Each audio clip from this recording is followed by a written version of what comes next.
because we're now dealing with erratas. So let's read the next question. What about cards like Blind Fury and Promising Future, which let players look at or reveal cards from the top of a deck, play one, and recycle the rest? If I can't play that card, where does it go? It sounds like it's too late for it to be recycled as part of the rest. They say, hey, you're pretty sharp. For most cards that let you play something, it's easy to put the card back where it came from if you can't play it, like in our example of Spectral Matron. The Harrowing would put the card back in the trash, Ava Achiever would put it back in your hand, and so on. But when the card came out of a deck, which is both secret and randomized, it's not so simple.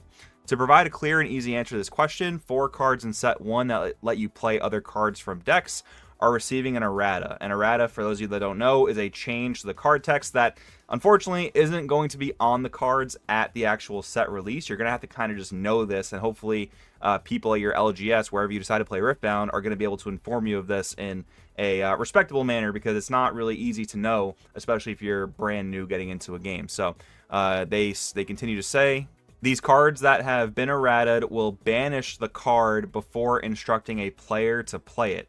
If the card can't be played for any reason, it just stays banished. This is a small functional change, but it's one we feel is well worth it to avoid the fuss of getting these cards back into a deck somehow.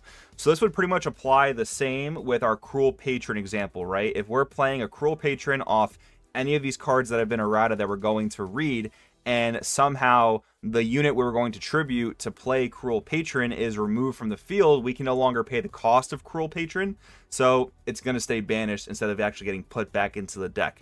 I don't know if this is like a super necessary rule change. I feel like it wouldn't be that hard to just say, okay, put the Cruel Patron on the bottom of your deck, because there's no shuffling in Riftbound, so having it put to the bottom seems like it would just make sense to me, but this is the decision and the way they decided to go with it. So taking a look at Baited Hook as our first example, the cost is the same. You know, tap 1, pay a yellow rune. It says kill a friendly unit.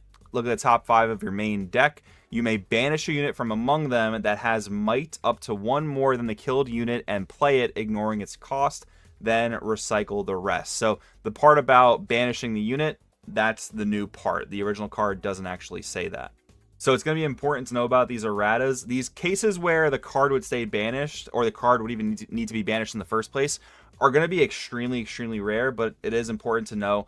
These are the cards that have been errata: Baited Hook, Blind Fury, Dazzling Aurora, and Promising Future. An easy way to think about it, basically, if the card plays a card from a deck or a secret area, generally it's going to banish before actually playing the card.